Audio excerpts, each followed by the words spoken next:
Good morning, and welcome to our Memorial Day ceremony.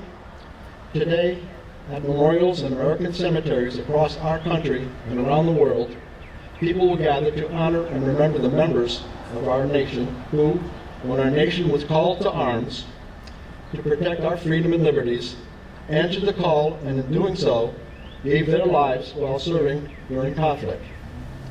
My name is Mo Fredette, a member of the American Legion Hayes-Velhage Post 96, and I'm joined today by our Post Commander Patrick Harold, our Senior Vice Commander Heidi Ann Mooney, our Post Color Guard, and our Chaplain Barry Leghorn. And Bennett Johnson of King Philip Middle School, who will sound taps at the conclusion of our ceremony. I'd also like to welcome Mayor Sherry Cantor, who has joined us here this morning. Thank you, Mayor. They are called the greatest generation. They are the men and women who answered the call during World War II to serve, and over 16 million men and women served that call and answered in the armed forces and served in the armed forces during World War II. We are honored today to have three members of the greatest generation with us today, and it's my privilege and honor to introduce them this morning. First, Staff Sergeant Francis King, 401st Bomb Group of the 8th Air Force in England.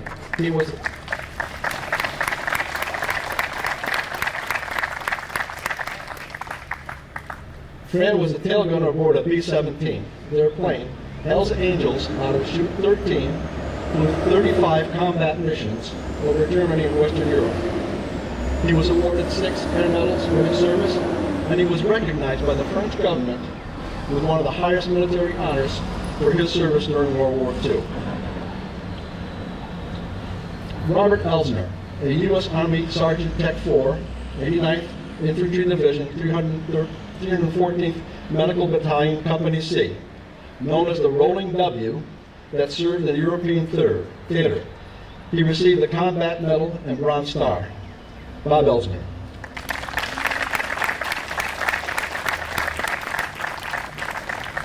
James Elsner, Bob's brother, he served from August 1941 to October 1971 in the Army Air Corps and the Connecticut Air National Guard. He was a World War II fighter pilot with the Army Air Force 18th Fighter Squadron stationed in the Aleutian Island of Attu, Alaska, that guarded against the Japanese retaking that island. He flew until 1968 and retired in 1971, having attained the rank of Lieutenant Colonel. James Elsner. Thank you. At this time, I would like to call our chaplain, Barry Leghorn, to offer an opening prayer.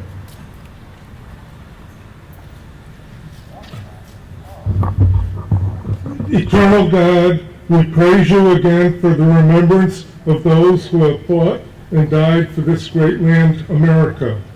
We thank you for your providence that has made war against this nation to cease. Grant to us your continued blessing of peace for all mankind. As we meet here for the purpose of setting aside a day to remember all those who have paid the price of peace, especially those who are still prisoners of war and their sacrifices that we might live. Accept our gratitude and make us worthy of their sacrifices. Help us to follow more closely your ways that peace and goodwill might abound throughout the world. Thank you for the many blessings that you have given our country, and grant that we may be enabled to use them to better for your service. Lead us all to the mindfulness and fellowship which makes for the establishment and maintenance of rightful and abiding peace. Through our faith in your power, we make our prayer. Amen.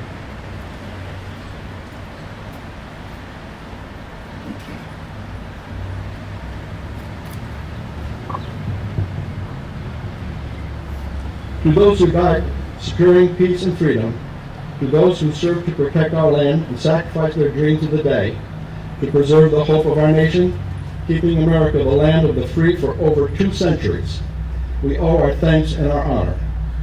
Not all died in the battlefields or on ships, but were in military roles in support of those that did.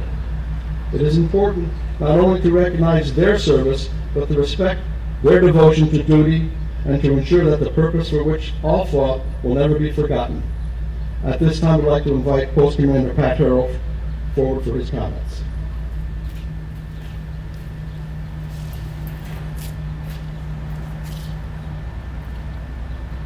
Remember me is the message and theme of all memorials and graves. The practice of placing flowers or stones on graves can be traced as far back as the Druids, and even a couple thousand years beyond. Our American Memorial Day tradition began during and after the Civil War in 1860s. Over 600,000 lives were lost in that internal conflict. More American losses than all the other wars combined. There are at least a half dozen communities that claim the origin of Memorial Day, initially known as Decoration Day. In 1966, President Lyndon Johnson formally declared Waterloo, New York as the originator, given its 100-year history of observance. I believe that the origin was with a group of Southern women who chose May 30th to decorate soldiers' graves on both sides, North and South, Union and Confederate. A Virginia woman of French descent by the name of Cassandra Oliver Moncure was the driving force and may have picked this day because in France, the 30th of May is the Day of the Ashes, the day to commemorate the return of Napoleon Bonaparte's ashes from his prison at St. Helena. As part of the Uniform Monday Holiday Act passed by Congress to arrive at more three-day weekends, Memorial Day was moved to the last Monday in May, beginning in 1971. As a Navy brat, former Marine, and global traveler in my civilian occupation, I've seen many moving and inspirational monuments to ours and others' fallen heroes. The one in which we are all standing is at the pinnacle. As its companion book and tribute crafted by West Hartford resident Joe Donahue, a copy of the Veterans Memorial, West Hartford, is kept in the main Noah Webster Library and is well worth a visit to see and learn. For those who may not know, this monument's base design is a circle of stone representing peace.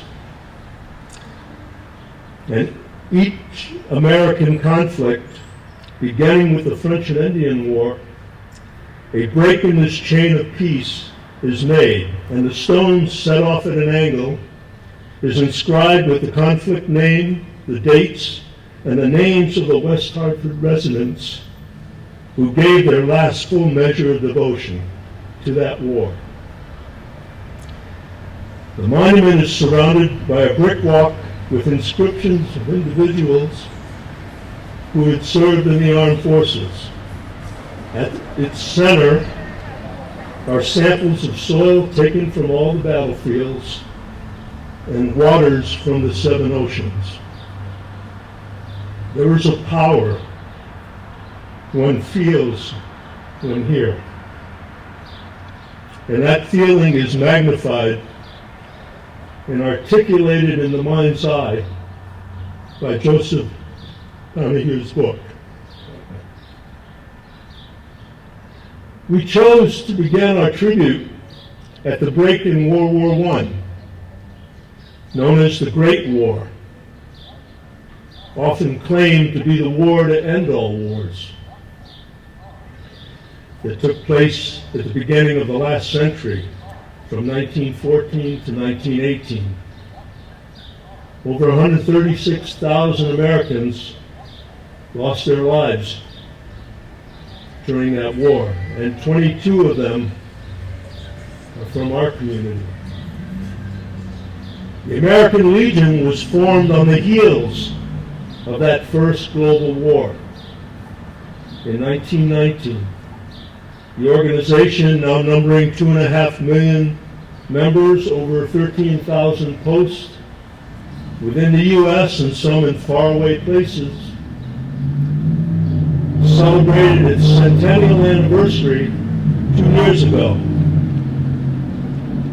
Our West Hartford Legion post was formed in 1922, and next year will be our centennial, marking 100 years of service to our nation, our veterans, our community, and our youth. These are the 4 pillars of the American Legion organization, and its members that have come and gone over those 100 years have continued to serve in these pillars as they did when they first put on their military uniform. I'd like to note 2 names of the 22 that are inscribed in this break in the chain, as they are the names taken by our post charter in 1922, forming the Hayes-Velhage Post 96 of West Hartford and the Department of Connecticut.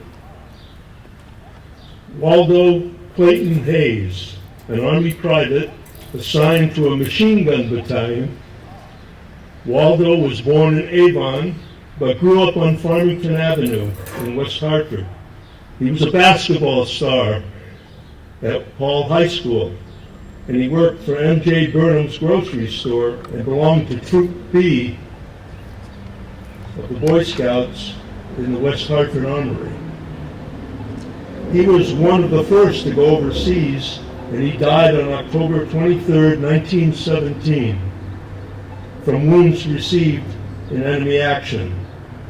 A week after the armistice, when his family was expecting a telegram to say that he was safe, instead they received the terse telegram from the War Department, "We regret to inform you."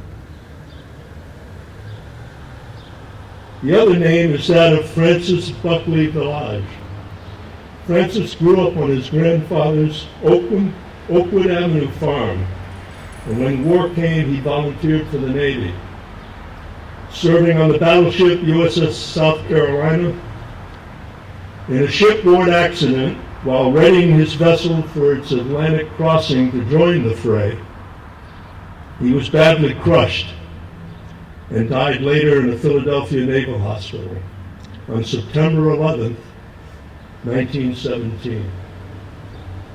Waldo Clayton Hayes, Francis Buckley Village, and all the World War I names inscribed on this memorial remember me.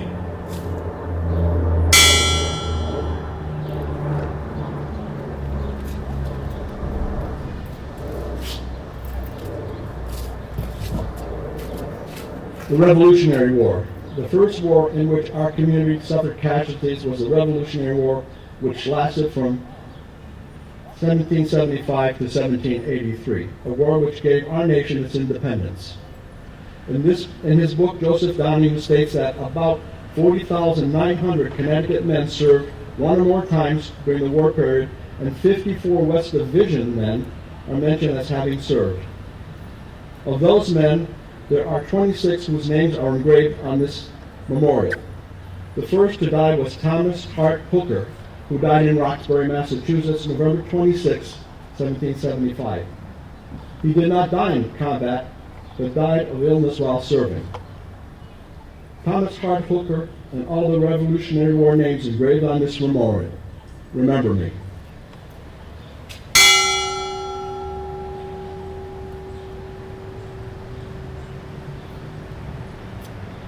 The Civil War, which began in 1861, caused unprecedented losses on both sides, as mentioned by Pat.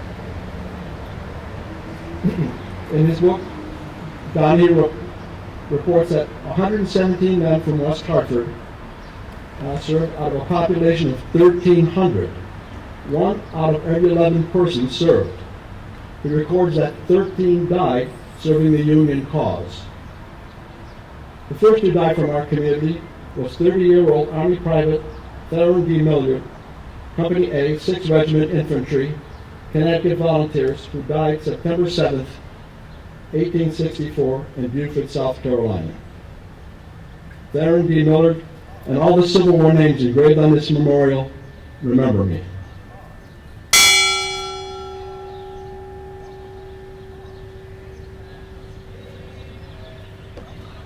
The Spanish-American War of 1898 was short-lived. After the sinking of the battleship USS Maine in Havana Harbor by Spain, the United States declared war on Spain on April 25, 1898. The war was one-sided, and active hostilities ceased on August 13, 1898. 12 West Hartford men are identified as having served. The only man to die from West Hartford was Army Private Irving Dimmick, who died September 21st, 1898, at the age of 25. Irving Dimmick, remember me.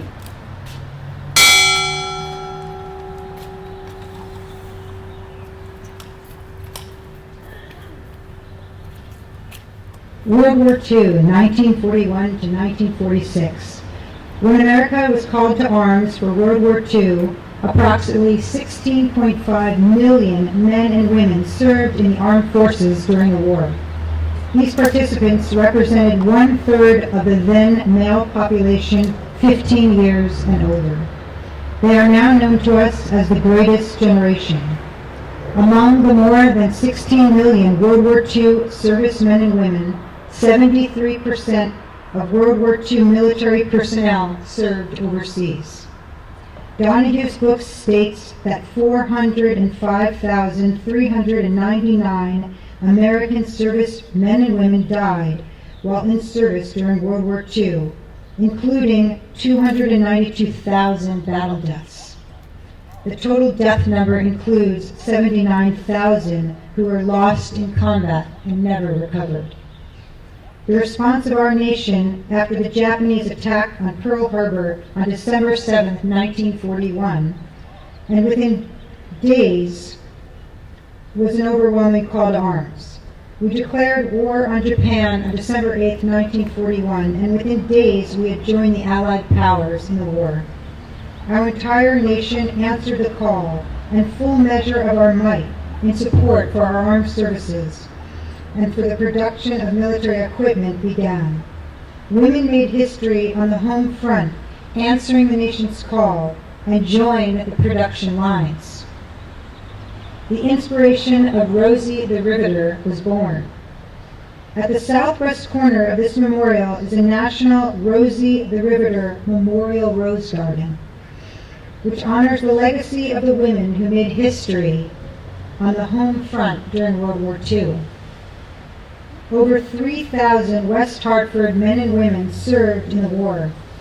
140 died in service to our country during this war, and their names are engraved on the memorial. More than any other conflict in which we were called to arms. The first member of our community to die in World War II was U.S. Army 2nd Lieutenant Gordon Sterling. When the Japanese attacked Pearl Harbor on December 7th, Gordon Sterling, a pilot in the 46th Pursuit Squadron, rose with others from Wheeler Field to challenge the enemy. In this first blaze of the conflict, he made the final sacrifice, and a town's sporting field, Sterling Field, is named in his memory. There is one woman who is honored on this memorial, Lieutenant Mary Alice Odell, Women's Auxiliary Army Corps. She lived on Griswold Street, graduated from Hall High School, worked for one of the insurance companies in Hartford before entering the service.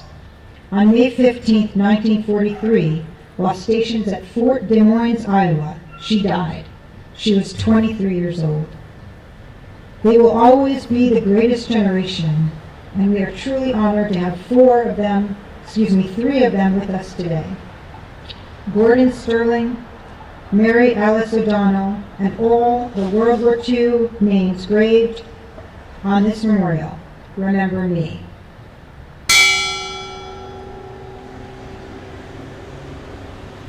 Korean War. After the conclusion of World War II, America began to return to normal, but on June 25, 1950, the North Koreans unleashed an attack across the 38th parallel. On June 27, 1950, United States forces came to the assistance of South Korea as part of the United Nations police action. America was once again called to arms. On July 10, 1951, truce talks began and dragged on for months. An armistice was concluded on July 27, 1953, after North Korea and the Chinese were secretly advised that the United States was prepared to use nuclear weapons if a peace agreement was not reached. A peace treaty has not been concluded, and American troops still serve in the demilitarized zone of Korea. Since a peace treaty has not been signed, the record shows no end date for that war. There are 12 West Hartford men and women who died during the conflict. The first was U.S. Marine Private First Class John Skinner Alton.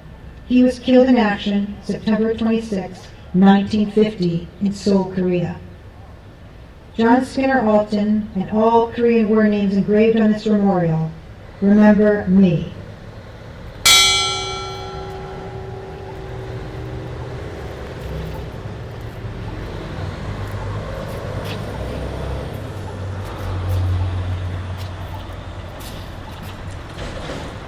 Vietnam War.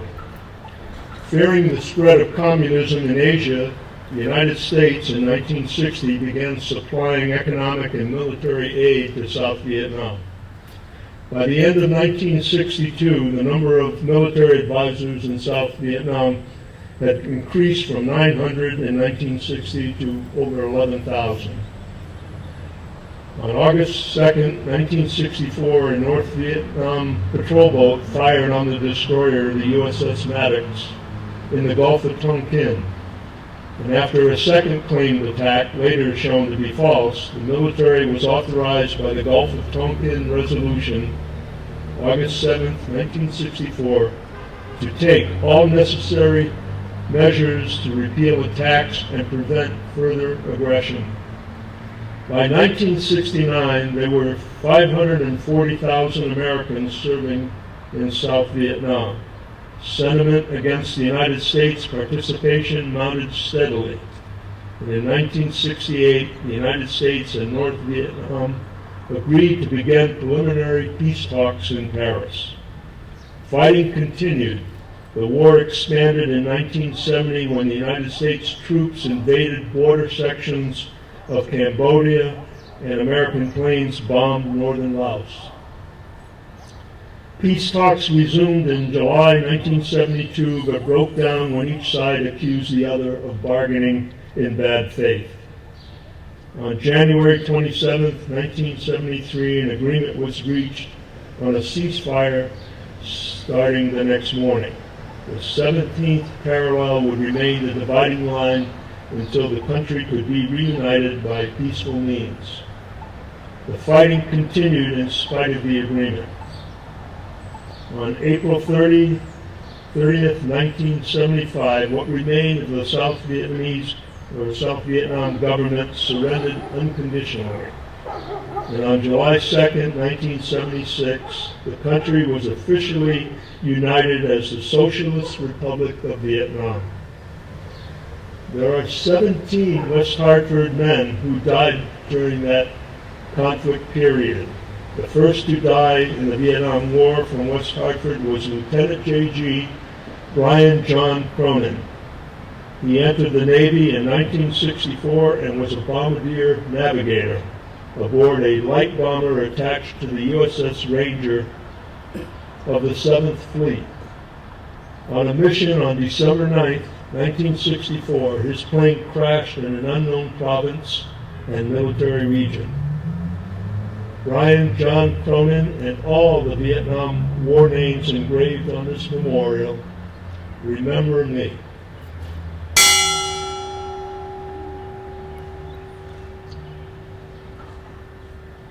Persian Gulf War. On August 2nd, 1990, Iraq's leader, Saddam Hussein, ordered the invasion and occupation of neighboring Kuwait. The Persian Gulf War began on January 16, 1991, with a massive United States-led air offensive. The ground offensive was launched into Kuwait and southern Iraq on February 24, 1991. And within 3 days, Arab and American forces had taken Kuwait City. The ceasefire was declared on February 28, 1991, and Kuwait's independence was restored.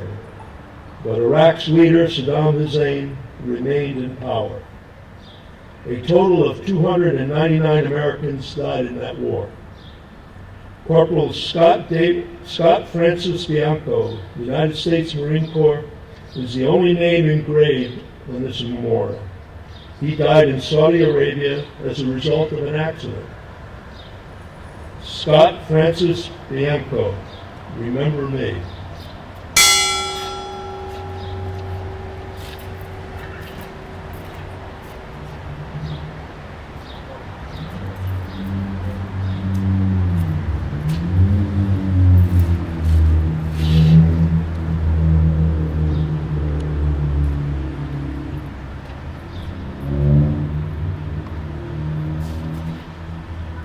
The Global War on Terror.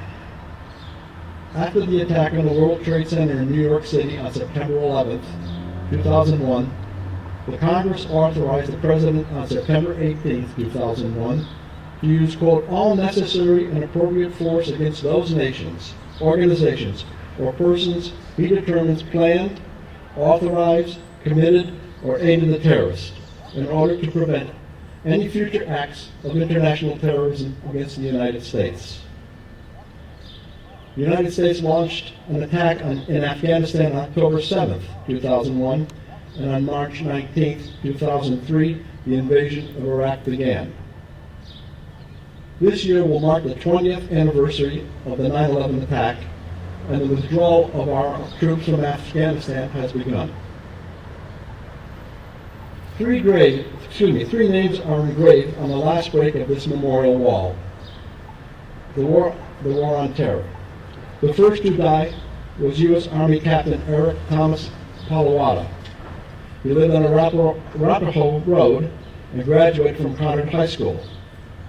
Captain Palawada died January 2, 2004 of mortar wounds when his company post came under fire in Iraq. The second to die was U.S. Army Lieutenant Colonel Michael Jerome McMahon. He died November 27, 2004, in a plane crash in Afghanistan. He lived on Holland Road and was a graduate of Conard High School. The third West Hartford soldier to die in the War on Terror is Lance Corporal Lawrence R. Philippon. He lived on Cedric Road, graduated from Conard High School. He died May 8, 2005, from small arms fire while serving in Al-Anbar province, Iraq. Eric Thomas Palawada, Michael Jerome McMahon, Lawrence Robert Philippon. Remember me.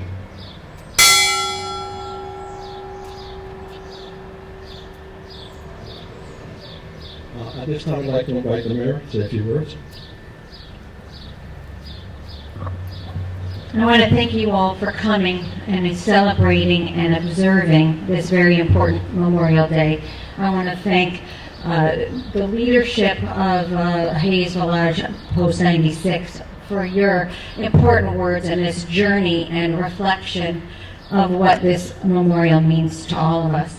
I want to also thank some of my colleagues I see our town manager, veteran Matt Hart here, our state representative Kate Farrar, state senator Derek Slapp, and town councilor Liam Sweeney is also with us. If I don't see anybody else, they're standing together. I apologize. But I also want to thank and recognize, and again, give my my sincere inspiration for the three of you, and for Ben Cooper, who I'm sitting in Ben's seat right now, a dear friend also. So Francis, Bob, and James, thank you so much for your, all your.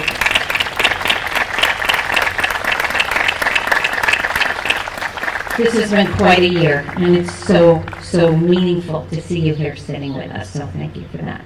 Again, I wish you all, please remember me is the most important message, but when people are serving, their families need support too. I have a nephew in the Air Force, and I know how much the community support is for the family when he is deployed. My grandfather fought in World War I and has a block here. My dad is a World War II veteran as well and has a brick here too. So this is so meaningful. Thank you all again for coming. Thank you to Hayes-Velhage and the leadership and Mo for bringing us together every single Memorial Day and Veterans Day. Thank you. Thank you, Mayor. Offering flowers at Memorial Site is a ritual that occurs around the world, symbolizing the beauty and brevity of life. Today, on this Memorial Day, the wreath will be placed in the Circle of Honor by Alex and Andrew Belsham. They are the grandsons of Fran King.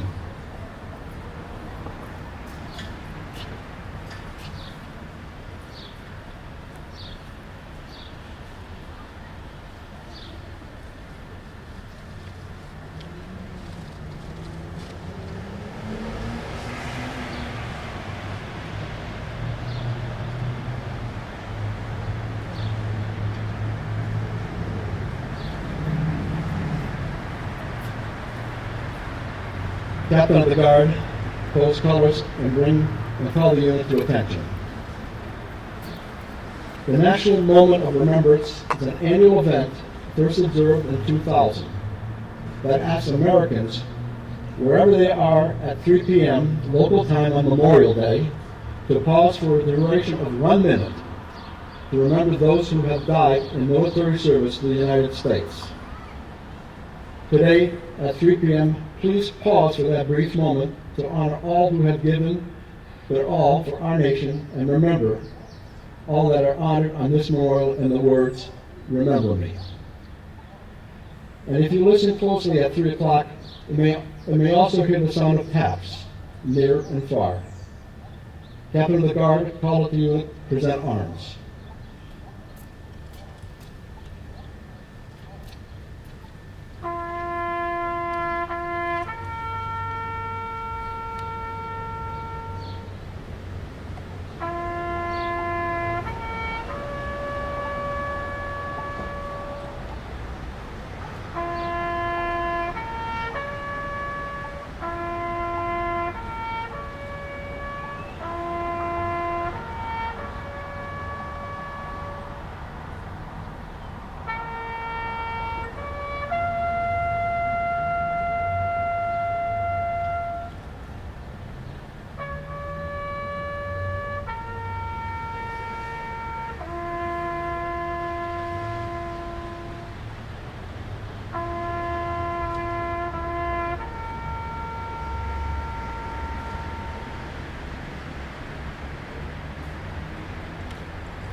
Thank you very much for joining us today.